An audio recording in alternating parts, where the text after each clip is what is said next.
Boa noite, queridos, queridas, graça e paz do Senhor. Hoje, noite que nós celebramos a Santa Ceia do Senhor, mais uma Santa Ceia em nossas casas nesse tempo de quarentena. Esse tempo que nós temos que nos adaptar ao novo nas nossas vidas, né? Sabemos também que isso não é por um longo tempo. Estamos participando desse momento nos nossos lares. Então quero convidar você, se você não preparou ainda aí o seu pão, o seu cálice com suco de uva ou com a água, corre lá, prepare o seu pão e o cálice para nós podermos ceiar juntos daqui a pouquinho no final dessa live. Tá? Você pode convidar as pessoas da sua casa, da sua família para cearem junto com você, não há problema algum, sem problema algum vocês podem cear juntos. Hoje é noite de celebração, de celebrarmos ao Senhor pela vitória que Ele nos deu na cruz. E cumprimos também o mandamento dEle, que Ele disse para fazermos isso em memória dEle. Jesus ele deixou apenas 2 sacramentos para nós como mandamento, que é a ceia e o batismo. E nós temos que cumprir isso em nossas vidas. Por isso a importância de nós fazermos a Santa Ceia, ainda que online, ainda que cada um na sua casa, algo que nunca tinha passado pela cabeça de nenhum religioso, que isso pudesse acontecer, mas nós, nesse tempo, temos que nos adaptar. E na quarta-feira eu ainda falei sobre isso, não é verdade? Sobre nós nos adaptarmos àquilo que a vida nos traz, para podermos ser abençoados. Que Deus abençoe a vida de vocês que estão aí com a gente, o Emi, a Flávia, a Vitória. Deus abençoe a vida de vocês, minha querida esposa Fernanda. Você pode convidar os seus amigos aí para participar com a gente dessa live. Felipe, meu primo, está aí com a gente também, participando dessa live. E hoje nós vamos falar sobre confiança. Você é uma pessoa que confia realmente em Deus? Ou você é uma pessoa que é daqueles que confia desconfiando? Você é uma pessoa que realmente deposita sua confiança em Deus? E nós vamos ver isso, né, na palavra de Deus. O momento da ceia nos remete a essa confiança, não é verdade? Afinal de contas, Jesus, quando ele disse para que nós tomássemos a ceia em memória dele, e que ele só voltaria a tomar o fruto, né, da uva, do suco da uva, do vinho, só quando estivesse conosco novamente, isso nos faz confiar que um dia Ele irá voltar para nos buscar, que Ele tem preparado uma morada para mim e para você no céu. Que um dia, querido, toda a nossa dor, todas as nossas lágrimas serão enxugadas dos nossos olhos e nós não teremos mais dor, não teremos mais sofrimento, porque nós estaremos no céu e viveremos eternamente para adorar o nosso Deus, aquele que redimiu a nossa vida do pecado. E isso sim fala de confiança. Se nós não tivermos confiança que isso irá acontecer na nossa vida, a nossa vida acaba sendo em vão. A nossa vida religiosa, a nossa vida normal acaba sendo em vão. Então eu quero falar um pouquinho nessa noite sobre confiança, mas confiança em Deus. Então é uma pergunta que nós vamos deixar e que nós vamos estar sempre fazendo aqui nesse período da nossa live. Você é uma pessoa que confia realmente em Deus? Ou é uma pessoa que confia desconfiando? Sabe aquelas pessoas que a gente fala assim, poxa, eu tenho que confiar em fulano, mas eu tenho que ficar com o pé atrás sempre com fulano, porque de repente já me decepcionou, de repente já fez alguma coisa, de repente não falaram muito bem daquela pessoa para mim, então eu confio desconfiando. Nós não podemos ser assim com Deus. Quero mandar um abraço aí para o Carlos, que já está aí com a gente, Luzinei, a Alessandra, a Vanessa. Deus abençoe a vida de vocês. Prepare aí para nós tomarmos essa ceia junto. Prepare um pão que você tiver na sua casa, não importa qual seja o pão. Prepare um suco de uva. Se você não tiver o suco de uva, pode ser a água, não tem problema algum, queridos, tá bom? Antes de nós tomarmos a ceia, nós vamos trazer mais uma explicação da simbologia, tanto do pão quanto do suco da uva. E aí, queridos, eu quero convidar você para abrir a tua Bíblia aí comigo no Salmo de número 37. Se você está com a tua Bíblia, já procura ela, Salmo 37, nós vamos falar sobre confiança. Confiança, vamos aprender a ter confiança. Nós estamos vivendo tempos tão conturbados que nós não sabemos mais em quem confiar, né? Nós não sabemos mais como agir na nossa vida com relação à confiança. Às vezes depositamos a nossa confiança em políticos e eles nos decepcionam, depositamos a nossa confiança em governo e eles nos decepcionam, depositamos a nossa confiança no dinheiro e nos decepciona também, depositamos a nossa confiança na nossa saúde, às vezes dizemos, não, eu sou uma pessoa forte, sou uma pessoa saudável, e isso às vezes nos decepciona também. Então nós temos que aprender a confiar naquele que é o autor e consumador da nossa fé, aquele que nunca deixou sombra de dúvida alguma para que desconfiássemos dele ou da palavra dele. Aprenda, meu querido, minha querida, a confiar no Senhor e descanse em Deus nessa noite. Descanse em Deus nessa noite. Talvez você esteja com o teu coração um pouco pesado, um pouco entristecido, um pouco ansioso, e isso tira a confiança que nós temos no Senhor. Talvez você esteja orando por alguma coisa de algum tempo e a resposta ainda não chegou na sua vida, e isso leva muito o nosso coração a ter uma tendência de desconfiar naquilo que Deus pode fazer por mim e por você. Mas volto a repetir, Deus ele nunca deixou margem para que desconfiássemos dele. Tudo que ele prometeu aos grandes homens e mulheres da fé que estão aqui escritos na palavra de Deus, na Bíblia, foram cumpridas. Tudo aquilo que ele diz que iria acontecer, aconteceu e vai acontecer. Então, meu irmão, minha irmã, meu querido, minha querida, meu amigo, minha amiga, aprenda a confiar em Deus. Ele não deixa sombra de dúvida, ele não deixa dúvida para que desconfiemos nele. Quero mandar um abraço aí para o Pedro, amigo do Gabriel, está aí com a gente. O meu filho Gabriel também já entrou aí, a Gabi, a Ofélia, Deus abençoe a vida de vocês. Vamos lá então para a palavra de Deus, Salmo de número 37. Nós vamos ler o versículo 3 em diante. Salmo 37, versículo de número 3 em diante. A palavra de Deus vai nos dizer assim, Davi escrevendo mais um salmo, ele fala o seguinte: confia no Senhor e faz o bem, habita na terra e alimenta-te da verdade, agrada-te do Senhor e Ele satisfará os desejos do teu coração. Entrega o teu caminho ao Senhor, confia nele e o mais Ele fará. Isso às vezes parece muito fácil para a gente, né? Falar, eu confio em Deus. Quantas vezes na sua vida você já falou isso? Quantas vezes eu na minha vida já repeti isso? Eu confio em Deus, principalmente quando acontecem situações adversas, situações que fogem ao nosso controle. Nós temos a tendência de falar isso, eu confio em Deus.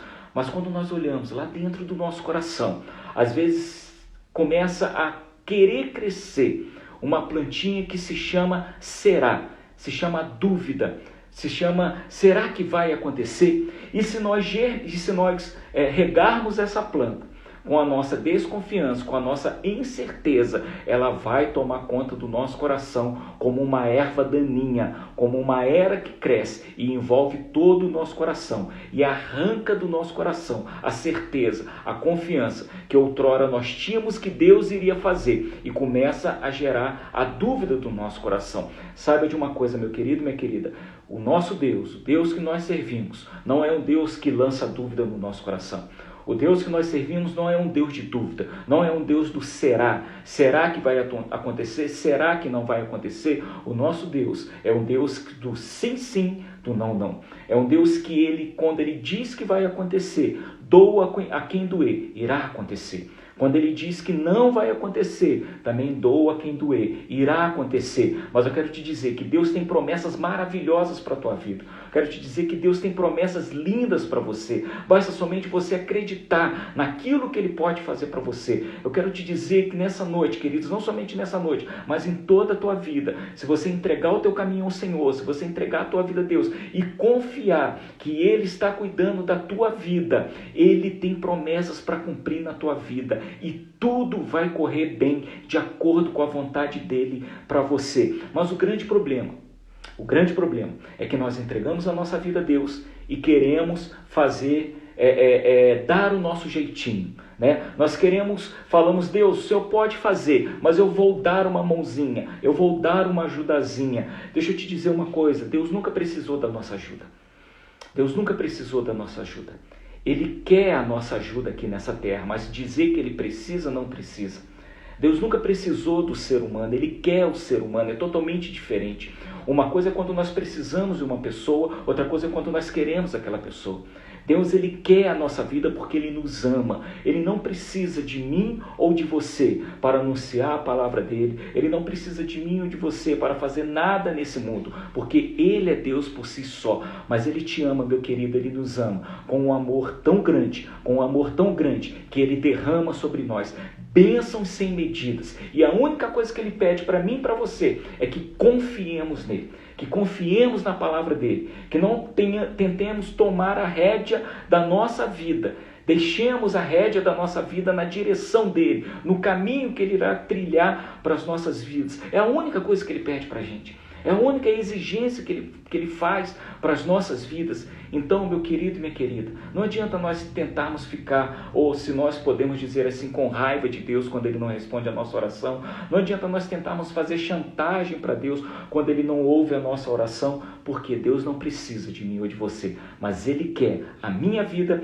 e Ele quer a tua vida. Agrada-te do Senhor e Ele satisfará os desejos do teu coração. O que significa esse agradar-se do Senhor? É você ter o prazer em Deus. É você ter o prazer de estar na presença de Deus, em oração, em jejum, em leitura da Bíblia, em momentos de devocionais, momentos pessoais. Isso é agradar-se do Senhor. Isso é agradar-se do Senhor. Quero mandar um abraço aqui para o Ricardo, para o Dinei, que já está aí com a gente. Saudade do meu irmão, a minha sogra, Dona Maria. Josias já está aí com a gente. Vinícius, Deus abençoe a vida de vocês. Então, queridos, o que é o agradar-se de Deus? Não é nós queremos ser bonzinhos, não é nós queremos ser bonitinhos, se podemos dizer assim, para podermos agradar a Deus. É nós termos prazer na lei do Senhor. O próprio Davi, escrevendo um de seus salmos, ele diz: o meu prazer está na lei do Senhor, e nela eu medito dia e noite. Dia e noite. Isso é agradar-se do Senhor. Isso é agradar-se do Senhor. E quando nós temos esse prazer de estar na presença do Senhor, não somente desejando as bênçãos dele, ele satisfaz os desejos do nosso coração. Mas quando os desejos do nosso coração estão alinhados à vontade dele, quando a vontade do nosso coração está alinhada à vontade do Pai, não pense você ou eu que tudo que o meu coração desejar, o meu Pai vai me dar. Não pense você ou eu que tudo que eu quiser, Deus vai me dar. Não, queridos, porque Ele sabe muito bem, como um pai que conhece os seus filhos, como uma mãe que conhece os seus filhos, Ele sabe muito bem aquilo que nós podemos ter e aquilo que nós não podemos ter. Então, Davi, quando está escrevendo esse salmo, ele diz: confia nele e o mais Ele fará. Aí eu volto na questão que nós estávamos falando, a confiança em Deus. Quantas vezes eu e você confiamos em Deus e tentamos tomar a frente e falar: talvez Deus esteja demorando demais, né? Talvez Deus tenha 7 bilhões de pessoas nesse planeta para atender e tenha se esquecido de mim. E isso não é uma coisa que acontece só comigo e com você hoje, não. Vários homens e mulheres na Bíblia passaram por isso, queridos. Passaram por isso. Já desde o jardim do Éden, quando Adão e Eva não confiaram que se eles comessem do fruto, eles iriam morrer, e uma morte espiritual, que foi o que aconteceu realmente com eles, eles desconfiaram daquilo de Deus, desconfiaram daquela palavra e pensaram: bem, nós podemos comer. Nós podemos nos alimentar desse fruto, porque esse fruto é agradável aos meus olhos. Eu posso me alimentar dele porque esse fruto não vai me fazer nada. E aí isso já vem na raça humana, isso já vem, parece que dentro do nosso DNA, essa desconfiança. E quando nós passamos pela Bíblia e começamos a ver grandes homens e mulheres, quando eu digo grandes homens e mulheres, foram pessoas que tiveram face a face com Deus, foram pessoas que ouviram nitidamente a voz de Deus e conversaram nitidamente com Deus. Uma dessas pessoas é Abraão, o patriarca do povo judeu, aquele que Deus chamou para iniciar uma nova nação, uma nação santa, que seria um povo escolhido dele, que hoje somos nós. A palavra de Deus nos afirma que eu e você somos nação santa, povo de propriedade exclusiva de Deus, a fim de proclamarmos as virtudes daqueles que nos tirou das trevas para a sua maravilhosa luz. Mas lá no Antigo Testamento, quando Deus decidiu separar um povo para adorá-lo, ele chama através de Abraão. E Abraão tinha sua esposa, Sara, que era uma pessoa estéril, que não podia ter filhos. Abraão era uma pessoa muito rica, uma pessoa de muitas posses, uma pessoa de muitos animais e de muitos empregados.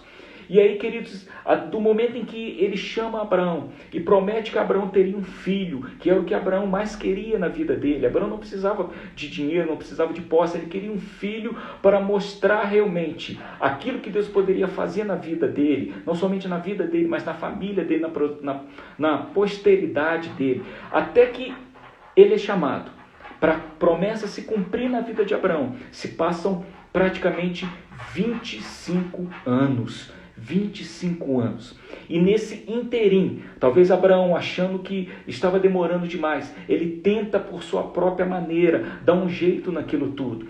E ele, mesmo que induzido pela sua esposa, ou auxiliado pela sua esposa, ele tem um filho com a sua escrava, com a sua empregada na época. Ele tenta dar um jeito em Deus. Deus já tinha falado com ele: Abraão, olha, eu quero um filho seu com Sara. Não era um filho dele com Agar. Não era Ismael, era Isaac que ele queria.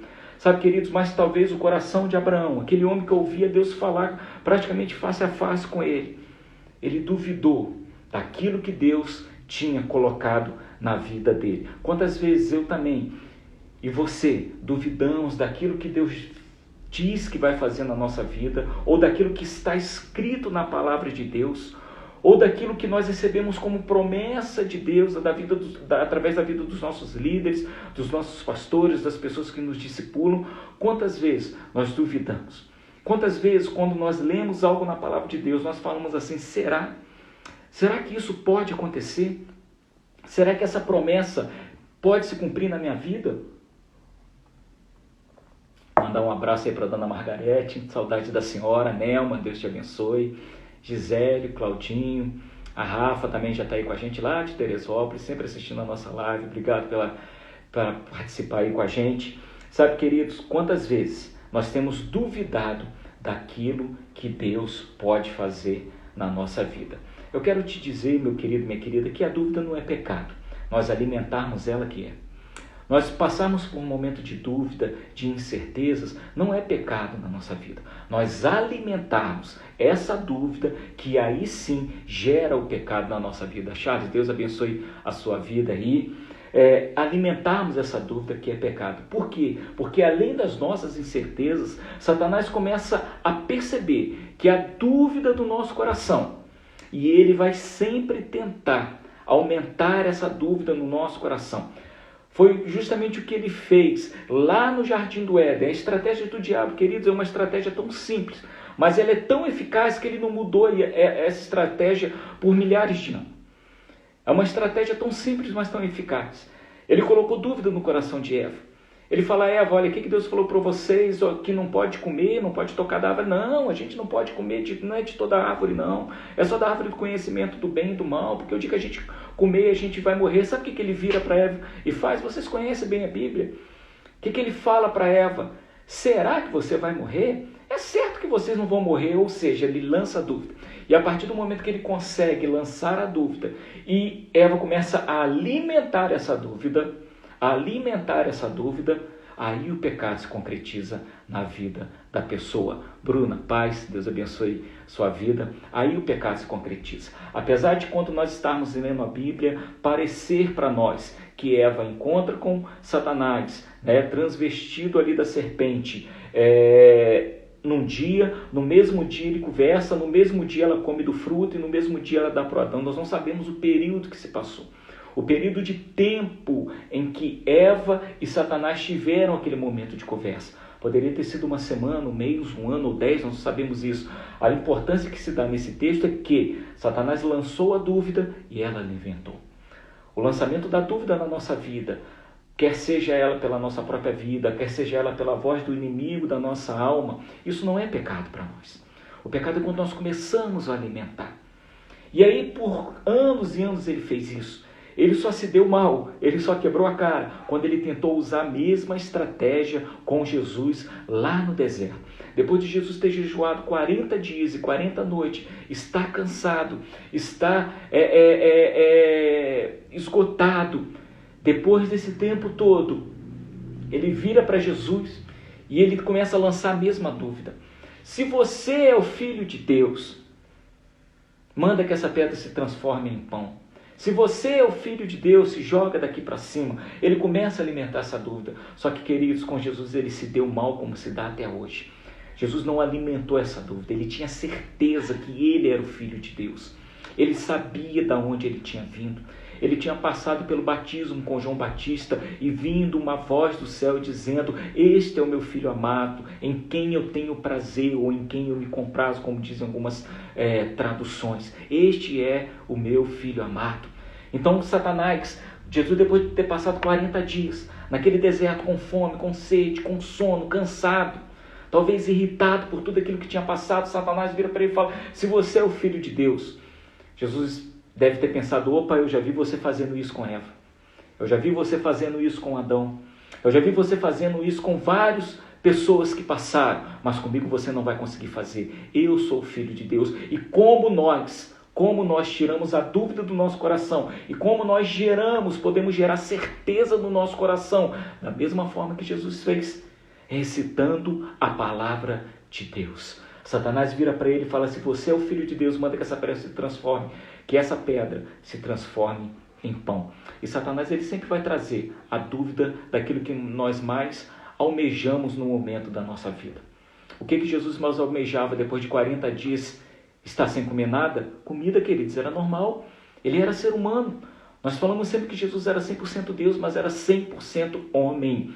Então, naquele momento de fome, Satanás vem trazer dúvida com isso. Então, queridos e queridas, aprendam uma coisa: sempre que nós estamos passando por um momento de incerteza na nossa vida, por um momento de insegurança, por um momento de fraqueza, o diabo vai nos oferecer aquilo que nós estamos desejando. Mas saiba também de uma coisa: se você aceitar da mão do diabo, você vai estar preso com ele até que o Senhor Jesus venha te libertar, ou que você quebre essa libertação. Se você aceitar da mão do diabo, querido, você vai estar sempre comendo na mão de Satanás. Jesus não quis isso. Jesus podia muito bem ter virado e falado assim: olha, eu vou te mostrar que eu sou filho de Deus e vou transformar essa pedra em pão. Ora, ele tinha, logo depois do ministério dele, ele transforma água em vinho, ele multiplica pão, ele multiplica peixe. Talvez seria relativamente fácil para Jesus fazer aquilo, mas ele quis mostrar para Satanás que a melhor maneira de nós vencermos o diabo é através da palavra de Deus. E aí ele fala: nem só de pão viverá o homem, mas de toda palavra que procede da boca do Pai. Então, meu querido, minha querida, quando tiver dúvida no teu coração, quando tiver incerteza no teu coração, quando tiver medo no teu coração, comece a recitar a palavra de Deus, porque ela é verdadeira para nossas vidas, é ela que fortalece a nossa alma, é ela que fortalece o nosso coração, é ela que fortalece o nosso interior, é ela que tira o medo, é ela que tira a dúvida, é ela que tira a insegurança, a incerteza, é ela que traz a certeza de que Deus está ao nosso lado, e se Ele é por nós, quem vai ousar ser contra nós? Alice, Valéria, Deus abençoe a vida de vocês. Tia Marta, Deus abençoe a vida de vocês. Sabe, queridos, então, quando nós tivermos essas incertezas, nós temos que aprender a recitar a palavra do Senhor, sabendo que quando nós entregamos o nosso caminho a Deus, nós confiamos nele, o mais Ele fará. Então, há duas coisas aqui que tem que estar andando juntas: entregar o caminho a Deus e confiar nele. Não adianta nós entregarmos o nosso caminho a Deus e queremos fazer as coisas pela nossa própria força. Não adianta nós entregarmos o nosso caminho a Deus e queremos dizer: bem, Deus, o meu caminho está diante do Senhor, mas eu quero fazer o que está me dando no meu coração. Eu quero agir da forma que eu quero atuar. Sabe, queridos, é tão ruim quando nós estamos fazendo uma coisa, nós somos um profissional naquela área e as pessoas às vezes começam a dar palpite, não é verdade? Eu não sei qual é a tua profissão aqui, eu conheço alguns irmãos que estão aqui na nossa live, né? E a profissão deles, mas é horrível quando você está trabalhando, uma pessoa quer dar palpite numa coisa que ela acha que entende. né? As pessoas costumam dizer que de médico e louco todo mundo tem um pouco, e é grande verdade, né? Nessa pandemia que a gente está vivendo, meu Deus do céu, quantos remédios, quantas receitas caseiras que já falaram que matavam o vírus, quantas coisas loucas que falaram por aí, né? E quando a gente está trabalhando e a gente é um profissional e a gente sabe o que está fazendo, a pior coisa que tem é a pessoa dar do nosso lado e falar, mas se você fizer isso não fica melhor? Mas se você fizer aquilo não dá de outro jeito? Vou colocar um exemplo aqui que é o Claudinho. O Claudinho, ele é mecânico de moto, um excelente profissional, eu já tive moto, ele já cuidou das minhas motos, é o meu amigo do coração, e eu acho que deve ser a pior coisa do mundo, quando ele está desmontando uma moto toda e fica alguém do lado dele, olha, mas você vai saber montar de novo? Olha, mas e se você colocar essa outra peça que não dá certo? Olha, e se você usar o óleo tal no motor, não é melhor não? Ah, você falou que esse daqui está fazendo, é horrível, né? Ele está colocando até um tinino aí, é assim. Por quê? Porque ele é o profissional. Quando eu entreguei uma moto que eu tinha a primeira vez na mão do Claudinho, e eu levei lá, eu conheci ele de pouco tempo ali da Igreja Central, e eu pedi ele para trocar o óleo. E aí deixei ela de manhã, de tarde ele me manda, começa a me mandar um monte de foto da minha moto toda desmontada. Eu quase infartei. Quase caí duro para trás. Falei, meu Deus do céu, o que esse cara fez com a minha moto? Desmontou minha moto inteira. E agora? O que vou fazer? E aí eu liguei para ele e falei, meu irmão, era só para trocar o óleo. Isso vai ficar muito caro, mas não vai ficando muito caro. Na minha cabeça eu estava falando assim, será que ele vai conseguir montar minha moto toda de novo? Meu Deus do céu, minha moto era tão novinha. Será que ele vai conseguir fazer isso de novo? E aí, queridos, no outro dia, quando eu cheguei lá, minha moto estava impecável. Ele virou para mim e falou, meu irmão, eu dei uma geral na tua moto. E eu só vou te cobrar a troca de óleo, porque você pediu para trocar o óleo, eu troquei. Mas ela precisa de uma revisão geral. Agora imagina se eu tivesse corrido para lá e ficasse assim, não, olha, você desmontou agora, olha, agora você tem que fazer assim. Eu não entendo nada de mecânica, queridos. Não entendo nada de mecânica. Eu tive que acreditar e saber que era um bom profissional como é. Então eu digo, eu confio no Claudinho, não só como mecânico, mas como pessoa, como ser humano, como cristão que é ele amar, eu confio nele de olhos fechados. Mas eu não posso ficar dando opinião no serviço dele de uma coisa que eu não faço. Agora imagine eu e você quando começamos a dar opinião naquilo que Deus tem que fazer na nossa vida. Ah, mas eu não dou. Quantas vezes eu já não dei opinião para Deus na minha vida? Quantas vezes eu não coloquei algo para Deus e falei para Deus assim, Deus, olha, se o Senhor fizer assim vai ser muito melhor. Deus, olha, se o Senhor fizer daquela forma vai ser muito melhor. Quantas vezes eu não coloquei para Deus e comecei a falar, Senhor, se o Senhor fizer assim, um assado, ou do outro jeito, fica melhor. Não faz desse jeito não que está dando errado. Quantas vezes eu quis mostrar para Deus como se eu pudesse, queridos. Olha a minha insignificância. Olha a minha soberba, como se eu pudesse dizer para Deus o que é melhor para a minha vida, ou para a vida das pessoas que eu amo, ou para a vida da minha igreja. Ele sabe o que é o melhor. Então, querido, da mesma forma que nós não devemos ficar dando palpite no serviço dos outros quando nós não entendemos aquele serviço, quando nós não somos profissionais daquela área, deixe Deus cuidar da sua vida. Sabe por quê? Porque Ele conhece o futuro e você não. Nós almejamos o futuro, nós projetamos o futuro, mas nós não podemos dizer o que vai ser o nosso futuro. Nós, quando começou, todos nós, na verdade, quando começou essa pandemia, nós acreditávamos que ia durar 15 dias, 20 dias. Não, vai ser só uma ceia online e mês que vem a gente já está fazendo presencial novamente. Nós já estamos na nossa quarta, se não me falha a memória, na nossa quarta ceia online. Todos esperávamos que já tivesse acabado isso. Todos nós fizemos projeções para o futuro e nós temos que, assim, ter que mudar todas as nossas projeções. Por quê? Porque nós dizemos para Deus o que deveria acontecer enquanto Ele é Deus. Ele sabe o que vai acontecer. Ele sabe o que é o de melhor para a nossa vida. E aí, queridos, eu não sei o motivo porquê disso tudo, mas Deus assim o sabe. Quem sabe daqui a alguns anos nós vamos saber o motivo por termos passado isso. Eu sei que de todo esse recolhimento social que nós temos, né, nós podemos tirar coisas boas, tiramos muitas coisas ruins. É lógico, quantas vidas se perderam, quantas pessoas morreram, quantas pessoas, queridos, perderam seus entes queridos. E isso não há palavra que conforte, não há palavra que console. Mas nós devemos também olhar o lado bom, quantas pessoas que começaram a dar mais atenção para a sua família, quantas pessoas que começaram a ficar mais perto da sua família, quantas pessoas que começaram a olhar com um carinho maior para a sua própria vida, até mesmo para a própria igreja, como tem feito falta os cultos presenciais, a vida dos irmãos. Às vezes reclamávamos tanto, de culto, é isso, é aquilo, tem isso para fazer, e eu vejo as pessoas às vezes mandando mensagem: pastor, quando que vai voltar o culto? Eu estou com saudade, eu estou sentindo falta. Olha só, queridos, o que essa pandemia fez gerar no nosso coração: o amor pela obra de Deus, a necessidade de estarmos juntos enquanto igreja do Senhor, adorando ao nosso Deus, bendizendo ao nosso Deus e celebrando a Ele junto com os nossos irmãos. E nós temos que aprender a valorizar isso. Volto a repetir, as vidas que se perderam, ninguém pode trazer mais elas. A dor que está no coração dessas famílias, nem o tempo vai apagar, o tempo pode amenizar, mas nem o tempo vai apagar. Mas nós temos que olhar tudo isso que está ao nosso redor e aprendermos a confiar em Deus. A nossa confiança tem que estar sempre no Senhor.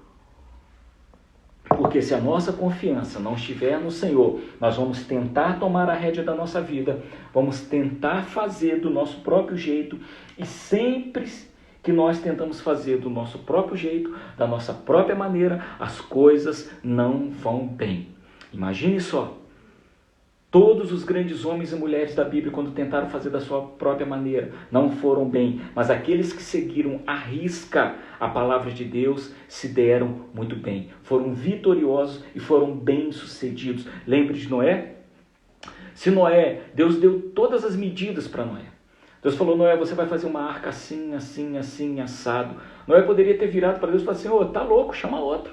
Vou fazer nada, vai todo mundo zombar de mim. Eu estou a quilômetros de distância do mar, quem vai falar de dilúvio comigo, nem nada?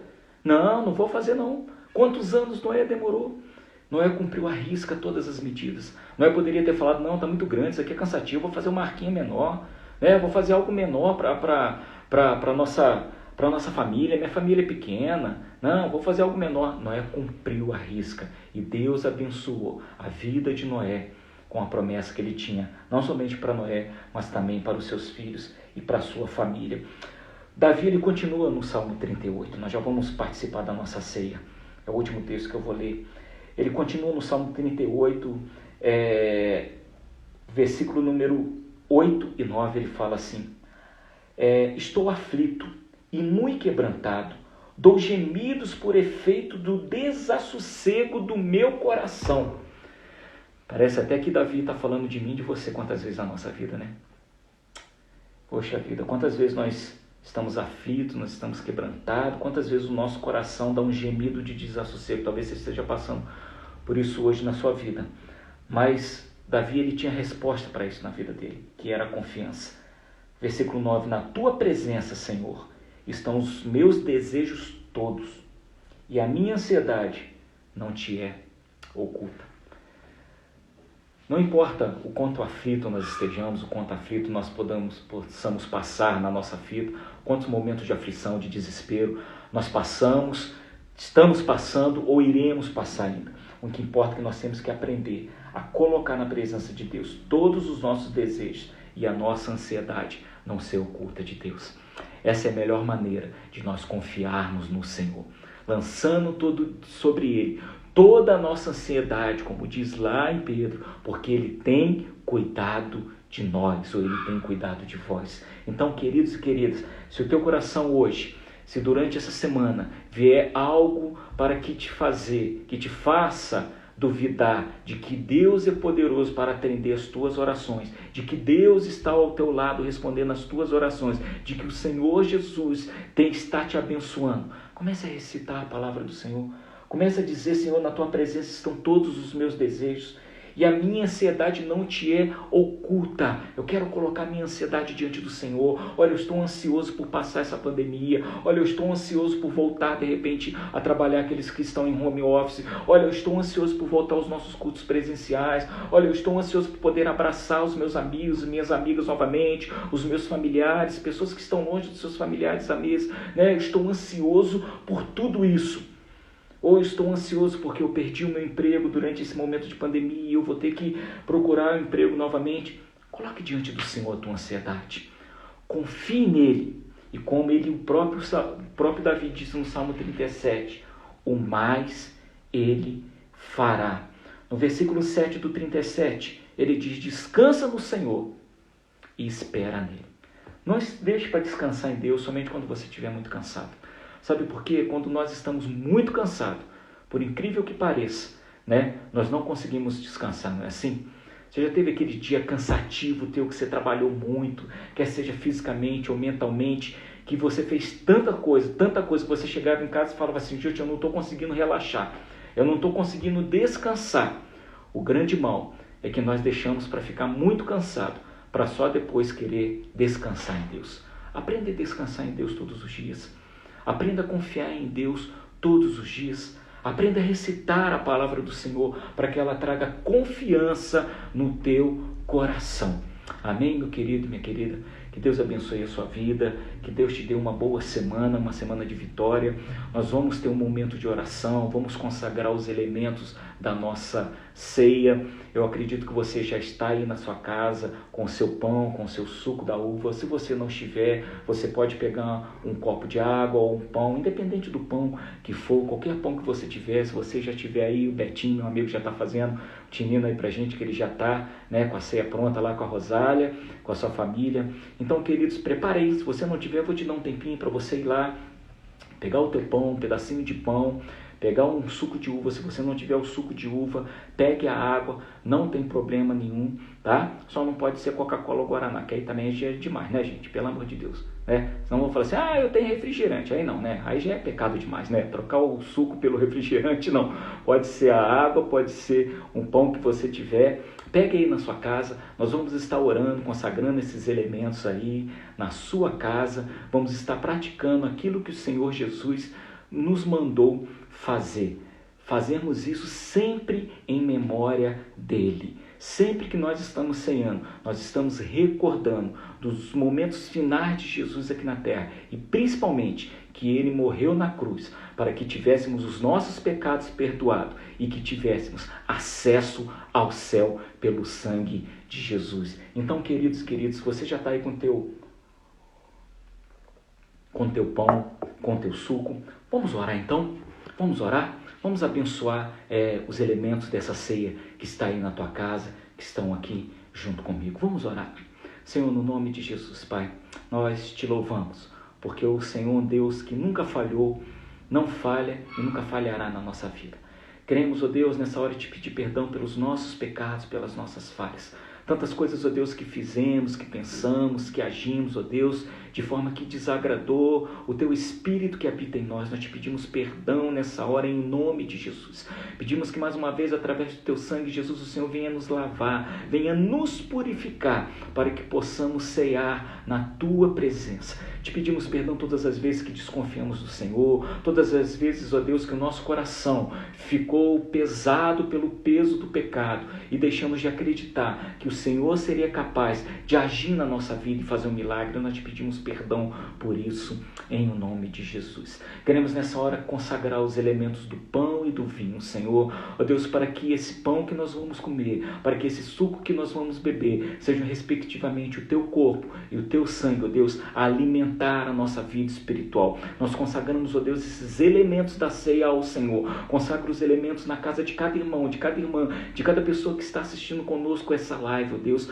para que seja, ó Deus, um alimento espiritual para a nossa vida, que sejamos fortalecidos no teu Espírito depois de tomarmos essa ceia, ó Deus. Queremos te agradecer, porque um dia Jesus, o Senhor, morreu na cruz para perdoar os nossos pecados, para que tivéssemos livre acesso ao trono da graça, e isso se fez através do teu sangue derramado na cruz. Assim nós oramos e consagramos os elementos dessa ceia, em nome de Jesus.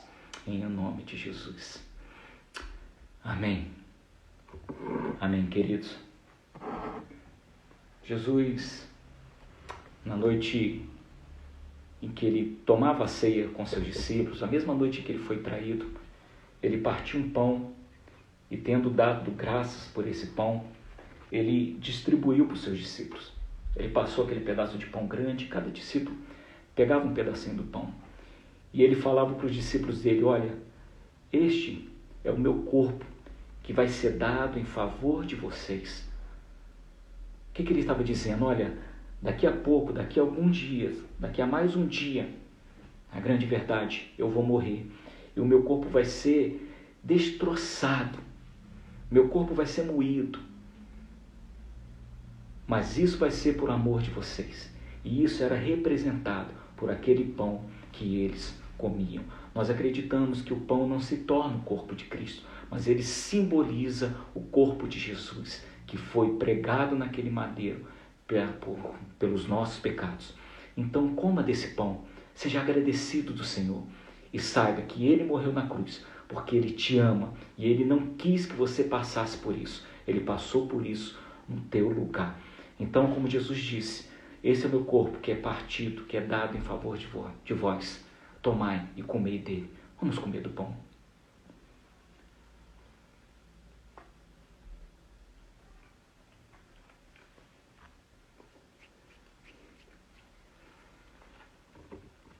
Da mesma forma, ele pegou um cálice com o suco da uva e ele disse, olha, esse cálice é o cálice da nova aliança no meu sangue. Os discípulos naquela época, como bons judeus que eram, eles entendiam bem o que significava uma nova aliança.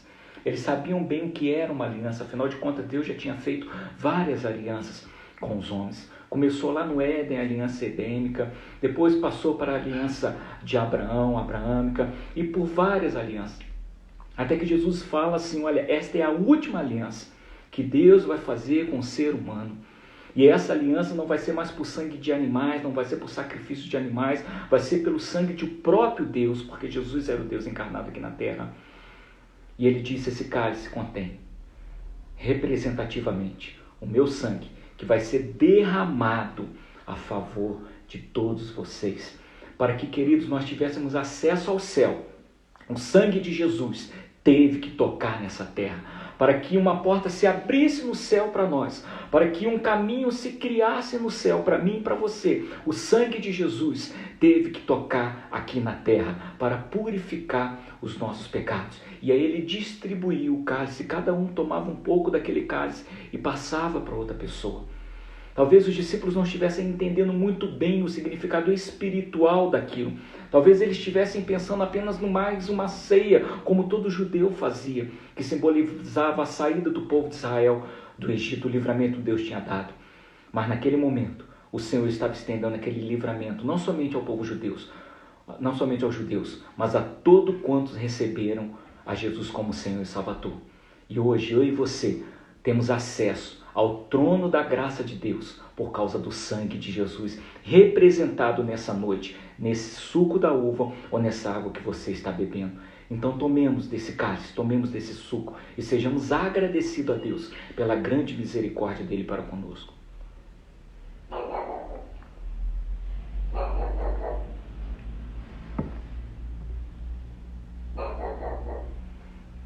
Glória a Deus, queridos. Nós fazemos isso com alegria no nosso coração.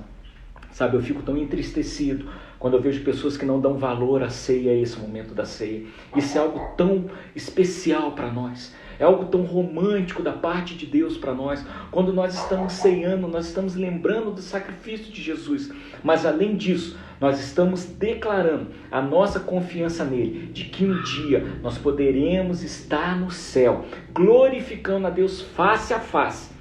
E tomando mais uma vez essa ceia que está sendo preparada por Ele lá no céu para mim e para você. Meu amado, minha amada, que você tenha uma excelente semana na presença do Senhor, que seja uma semana de vitória, que seja uma semana de confiança, que seja uma semana que, independente das lutas que venham sobre a sua vida, você confie que Deus é com você. Janice, minha querida irmã, Deus abençoe a sua vida. Norma, Muriele, Renata, Deus abençoe a vida de vocês. Valéria, Deus abençoe a vida de vocês. Fernanda, minha filhada, Claudinho, que vocês tenham uma semana de vitória. Rafa, manda um grande abraço para o Alex, tanta saudade que eu estou de vocês, tanto tempo que a gente não se vê. Que Deus abençoe a vida de vocês, seja uma semana de confiança. Confie no Senhor. Quando o momento de incerteza vier no teu coração, comece a recitar a palavra de Deus e saiba, meu querido e minha querida, que esse suco que nós bebemos, esse pão que nós comemos, é um alimento espiritual para a nossa vida. É um alimento que nos fortalece e irá nos fortalecer durante esse mês de julho, até o mês de agosto. Quem sabe se estaremos presencialmente tomando novamente essa ceia ou online, Deus assim o sabe. Não importa se seja online ou presencial, o que importa é que nós estaremos unidos em oração, ceando ao Senhor. Valdemir, Deus te abençoe. Rosário, Deus te abençoe. Que tenhamos uma semana na presença do Senhor, que o Senhor possa nos guardar durante essa semana, que o Senhor possa nos renovar durante essa semana, que o Senhor traga chuvas de bênção, não somente sobre você, mas sobre toda a sua família. Alessandra, Maria Inês, tem aqui que está acompanhando assim, Granja voando alto. Deus abençoe a vida de vocês, seja uma semana de vitória. Alice, saudade, que seja uma semana de vitória para todos nós. E vamos continuar confiando em Deus, que se Ele é por nós, quem vai ousar ser contra nós? Deus te abençoe em nome de Jesus.